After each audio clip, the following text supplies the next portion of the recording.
Welcome to our channel. Today we're exploring the captivating yet tragic life of Linda Darnell, a Hollywood star whose beauty and talent brought her fame, but whose personal struggles and heartbreaking end left a legacy of what might have been. From her rise as a child star to her tumultuous personal life and ultimate tragedy, Linda's story is one of glamour, heartbreak, and resilience. Join us as we uncover the life of the girl with the perfect face and the devastating turn of events that led to her untimely passing. Born on October 16, 1923 in Dallas, Linda carried an innocence that would be tested time and again. Her father, Calvin Roy Darnell, earned a modest living as a postal clerk, while her mother, Margaret Pearl Brown, had an unshakable belief that Linda, unlike her other children, was destined for stardom. This dream was more than a casual aspiration.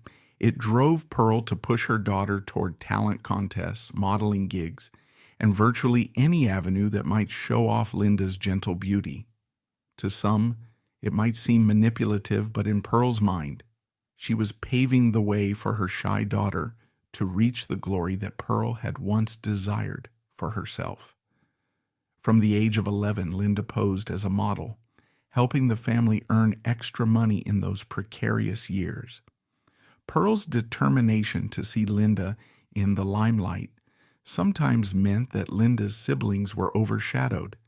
Yet Linda, in her own words, was quick to point out that while she may not have had a normal childhood, it was still a life filled with a certain sense of closeness, especially in those early days, when they were a big family under one roof.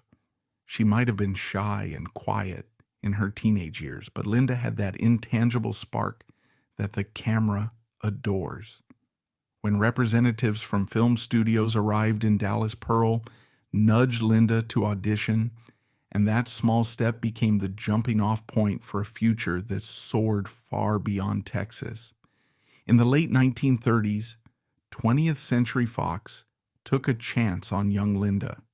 It was no easy journey.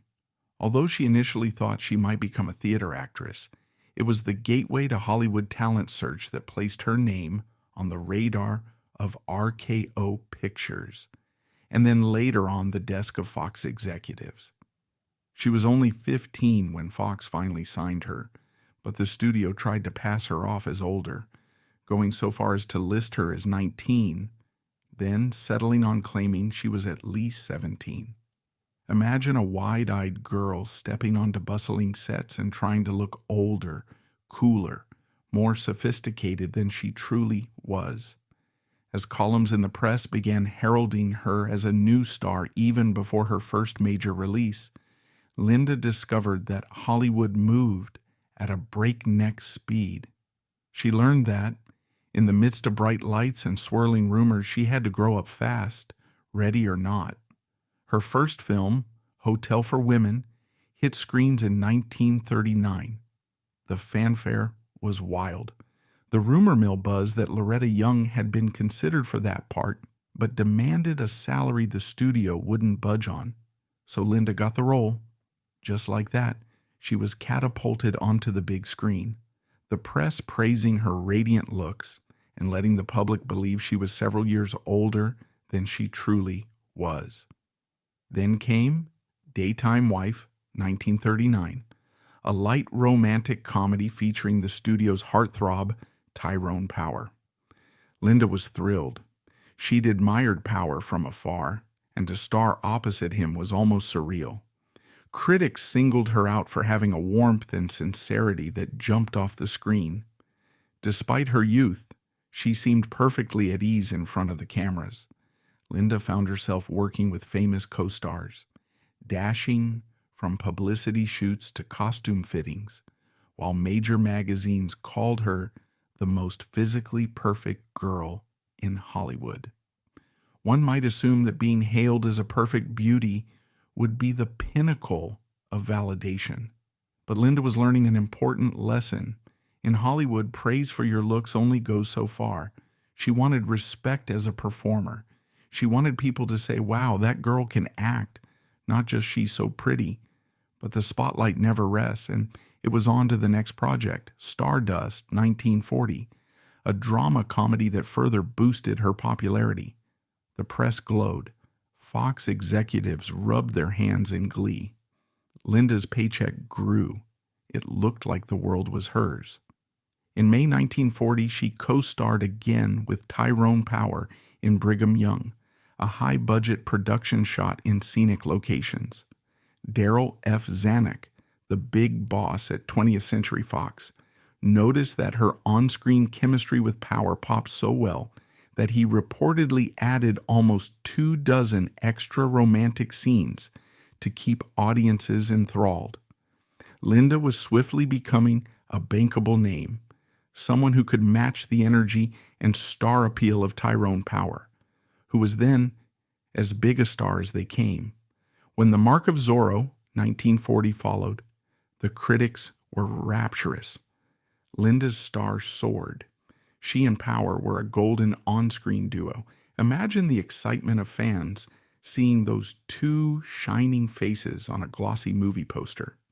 The Mark of Zorro was especially noteworthy because it confirmed what moviegoers suspected. Linda Darnell wasn't just a child star or a pretty face. She was a rising Hollywood princess who had the potential to be queen. But every fairy tale runs into its share of bumps in the road, and for Linda, the bump came after a series of sweet young thing roles. Audiences can be fickle, and while there's a novelty in seeing a teenage star bloom into a luminous leading lady, the industry also has a habit of moving on quickly. Linda realized that her roles were becoming repetitive, the innocent love interest or the gentle beauty. Deep down, she worried that this typecasting would trap her forever in a swirl of fluffy roles, never stretching her dramatic muscles. Then her working relationships at the studio grew complicated. She lost out on roles to other actresses, fell out of favor with Zanuck at times, and was loaned out for B-movies that she despised. One day, you're the fresh face everyone's celebrating. The next, you're sidelined in a second-rate musical, wondering if your star has already begun to dim. Still, Linda didn't fold. She launched herself into war bond tours and Red Cross efforts, hoping that contributing to the war effort would at least give her something meaningful to do. Around this time, the press started focusing more on her personal life, her relationship with her mother, a rumored romance here or there, that glamorized swirl of Tinseltown gossip. Yet Linda was determined to shake off the negativity. If Zanuck wasn't offering roles that showcased her talent, perhaps another studio would. By 1944, she was loaned out for Summer Storm, a role completely different from the breezy comedies. This time, she played a peasant girl who seduces multiple men, and the experience opened a new door in Linda's career. She'd never before taken on such a sultry or morally complex character, and critics started paying attention. They realized that Linda Darnell wasn't just sunshine and sweetness. She could be dark, complex, and oh so compelling. This fresh wave of attention continued in Hangover Square, 1945, a success that reminded audiences of Linda's versatility. People talked, directors listened. Suddenly, the girl the studio had once labeled too young or too sweet was garnering serious acclaim, fueling speculation that maybe, just maybe, Linda could be in line for an Academy Award nod someday. Around that time, she was also cast in Otto Preminger's Fallen Angel, 1945, an intense film noir that demanded subtlety and strength. Preminger's style was famously severe, pushing his performers' limits, and Linda certainly felt the pressure. But her luminous presence opposite Dana Andrews struck a chord with critics, and more importantly, it struck a chord with audiences who appreciated her portrayal of a woman thrust into complicated moral territory. While Linda was finishing Fallen Angel, Joseph L. Mankiewicz noticed her potential and wanted her for Captain from Castile. But scheduling conflicts derailed that plan. Suddenly, the role was taken by a newcomer, Jean Peters, and Linda felt that familiar pang of disappointment. She'd been so close only to have it snatched away. Nevertheless, the success of Fallen Angel propelled her forward, so the studio decided to place her in two new pictures simultaneously in 1946, Anna and the King of Siam, a lavish historical piece, and Centennial Summer, another big production directed by Preminger. She was working nonstop, exhausted but excited to prove herself. The reviews were generally strong, though Linda sometimes chafed at roles that didn't fully align with her ambition. When John Ford directed My Darling Clementine that same year, Linda was assigned a part that required her to slim down significantly. 12 pounds, no small feat when you're also tackling multiple other demands from the studio. Ford was famously prickly, and he initially disliked her casting, feeling she wasn't right for the role. Those on-set tensions gnawed at Linda, but she powered through, hoping each film would be the one that vaulted her to the kind of stardom that felt unshakable. Her big break, for which she had pinned all her hopes, arrived in the form of Forever Amber. Adapted from a wildly popular novel, it was considered Fox's most expensive project yet, and was as controversial as it was eagerly anticipated. The central figure, Amber, was famously written as a red-headed seductress. Linda, normally the dark-haired beauty, had to endure hours of dyeing and styling to morph into the flame-haired protagonist. Everyone in Hollywood knew that the studio had poured an astronomical amount of money into this adaptation, calling it the next Gone with the Wind, a potential blockbuster that might shape Linda's entire future. But let's not forget, big breaks bring big stress. Otto Preminger was involved in the project, and Linda's relationship with him was already tense from earlier collaborations. The pressure to turn in a star-making performance was intense, and her health paid the price. She battled exhaustion on set, collapsed multiple times from the demands of the filming schedule, endured a punishing diet, and spent countless hours mastering an English accent. By the time the movie wrapped in early 1947, Linda was emotionally and physically spent. The film indeed made money at the box office, but critics felt underwhelmed after all the hype, calling the final product a beautiful but hollow spectacle. Linda was left feeling deflated. This was supposed to be her grand arrival as a top-tier leading lady. Instead, it fizzled into near-miss territory. Still, Linda refused to slump into oblivion. Next came Preston Sturges's Unfaithfully Yours, 1948, where she played opposite Rex Harrison. This comedic turn, while different from the drama she'd been immersed in, further showcased her adaptability. Then, in 1949, she stole scenes in A Letter to Three Wives. Directed by Mankiewicz, it was a huge critical success, and Linda's tough portrayal of one of the wives earned her the best reviews of her entire career. Some observers expected an Oscar nomination.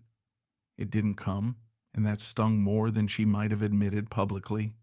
After all, she'd battled so hard for recognition, forgoing normal teenage experiences, working through illness, juggling personal heartbreak, and it felt like that intangible validation was always just out of reach. She soldiered on, landing a part in Slattery's Hurricane, 1949, opposite Veronica Lake and Richard Widmark. It did decently at the box office, but didn't match the prestige of A Letter to Three Wives.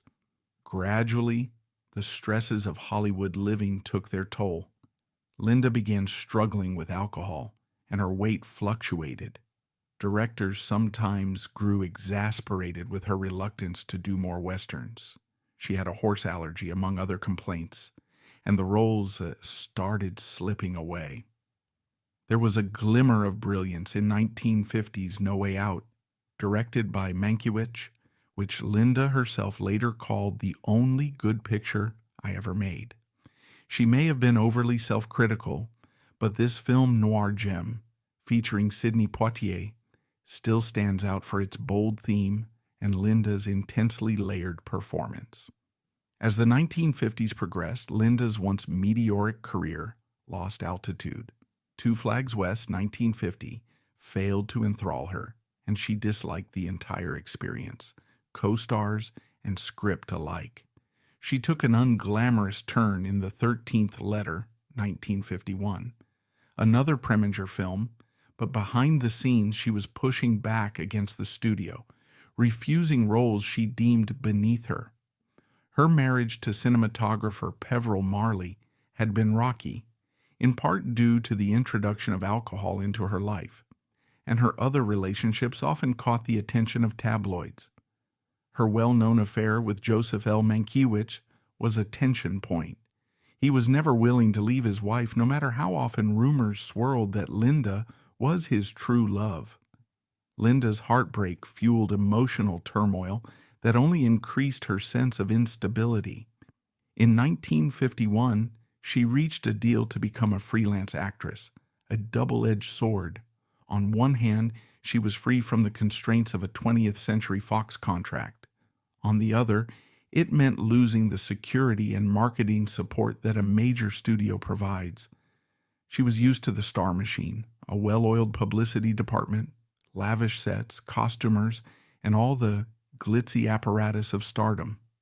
Now, she had to navigate a freelance marketplace where roles weren't guaranteed, where younger stars were on the rise, and where the name Linda Darnell might not open every door the way it once had.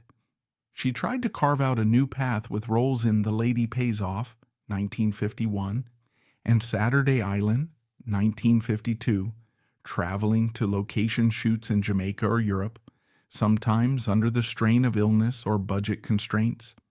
Hollywood is notoriously unforgiving to actresses once they're perceived as no longer hot, and Linda soon felt that chill firsthand. Her personal life read like a soap opera at times. She had married Marley at 19, and the marriage teetered under the weight of her career pressures. They adopted a daughter, Charlotte, nicknamed Lola, but Linda's longing for deeper fulfillment led her into turbulent romances. She married and divorced more than once. The second marriage to Brewery, heir Philip Liebman, was loveless by mutual design, then ended in heartbreak anyway. A subsequent marriage to Merle Roy Robertson also dissolved. Behind the scenes, Linda wrestled with that sense of emptiness that sometimes haunts performers who've tasted early fame. The girl who had rocketed to stardom before she could even truly experience adolescence was now in her 30s, feeling disillusioned with the industry, grappling with addiction, and searching for personal happiness that always seemed to slip through her fingers. Yet Linda never fully gave up on acting. When film roles dwindled, she pivoted to television, doing guest spots on series like Cimarron City and Wagon Train. She also returned to her first love, the stage, where she found roles that challenged her, allowing her to connect with live audiences. That spark of raw passion she'd shown as a child in Dallas, yearning to be a performer, still glowed inside her. On April 9th, 1965, Linda was staying at the home of her former secretary and the secretary's daughter in Glenview, Illinois. It was a random night that would turn devastatingly historic. A fire broke out, reportedly starting near the living room sofa. Smoke and flames spread quickly, trapping Linda on the second floor. Panicked calls for help echoed through the darkness. Everyone who loved Linda or admired her can imagine the terror she felt in those final moments, the sense that her life was about to be cut short in a way no one could have predicted. Firefighters arrived and found Linda near the burning sofa, suffering fatal burns over 80% of her body. Though she was rushed to the hospital, the damage was too extensive. She passed away on April 10, 1965, at the age of 41. In the aftermath, investigators labeled the blaze accidental. likely caused by a cigarette. Linda's secretary had insisted that firefighters rescue Linda first, but it was too late. The news rattled Hollywood. Here was an actress once hailed as the epitome of screen beauty, someone who had soared to the heights of a major studio's grand productions, lost to a tragic fire in a quiet suburban home. She was cremated, and due to a dispute involving the ranch where she originally wished her ashes scattered, her remains stayed in storage for a decade before finally being placed in a family plot in Pennsylvania. Reflecting on Linda Darnell's life is like looking at a kaleidoscope of ambition and heartbreak. The mother who pinned all her aspirations on her daughter, the early achievements that made Linda an overnight Hollywood darling, the tumult of a changing industry that sometimes lavished her with opportunities and at other times cast her aside, the personal struggles that threatened to overshadow her talents, and the heartbreak of an ending that seemed unbearably cruel. Yet, as painful as her story becomes, there's also an undeniable legacy left in her wake. She is a star on the Hollywood Walk of Fame at 1631 Vine Street, a small but significant emblem of her contributions to motion pictures. Generations of film lovers continue to rediscover her work in Blood and Sand, Fallen Angel, and A Letter to Three Wives. They see more than just a pretty face from the 1940s. They see an actress with a luminous quality and moments of haunting sincerity, especially in those roles where she was allowed to let her complexity shine. It's tempting to imagine an alternate universe where Linda's path was free from exploitation and heartbreak, or where she found the right vehicle at precisely the right time. Perhaps she would have garnered that Oscar nomination that so many believe she deserved. Perhaps she would have moved on to direct films or become a mentor to younger actresses. But Linda's life, short though it was, left behind a cautionary tale about how the old studio system built up stars almost as quickly as it wore them down. She was a product of that system. Discovered young, touted as a perfect beauty, nudged from role to role, dogged by rumors, battling her own personal demons, while often being overshadowed by a system that did not see the woman behind the starlet. So, as the curtains fall on this bittersweet tale, let's remember Linda not solely for the heartbreak or the chilling circumstances of her death, but for that intangible star quality that made her leap off the screen. Let's celebrate the good reviews she earned when critics finally noticed her acting chops. Let's think of the teenage girl from Texas who arrived in California, uncertain of whether she even wanted to be a star, but discovered that she had a singular radiant gift that glowed in front of a camera. Let's admire the remarkable fortitude she showed, fighting for roles with more substance, passionately throwing herself into war efforts, even stepping into stage roles once the big studios turned lukewarm. And let's acknowledge the generosity of spirit that occasionally shone through, such as her efforts to open facilities for girls in Rome, reflecting a glimmer of personal kindness in an industry that could be so harsh. Linda Darnell's story stands as a vibrant reminder that behind the crafted myth of a Hollywood icon lies a flesh and blood person with hopes, missteps, triumphs, and tragedies.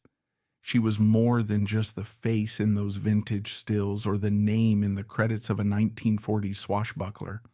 She was a woman who fought her way through an industry that both celebrated and compromised her. She was a performer who wanted a chance to show she had the depth and range to hold her own with the best of them. She was a survivor for as long as survival was possible. And though her final moment came abruptly and cruelly, her memory lingers in those flickering frames of film, an elegant trace of a dream that dazzled the world, if only for a short while. Thank you for joining me on this reflective journey through Linda Darnell's dramatic, sometimes heartbreaking and always compelling story. In the grand tapestry of Hollywood's golden age, she left her mark with a beauty and determination that still earns admiration decades later.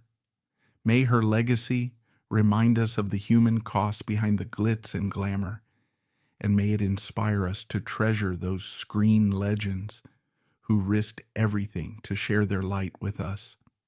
If you've been captivated by Linda's tale, I hope you'll seek out her work and let her magnetism draw you in anew.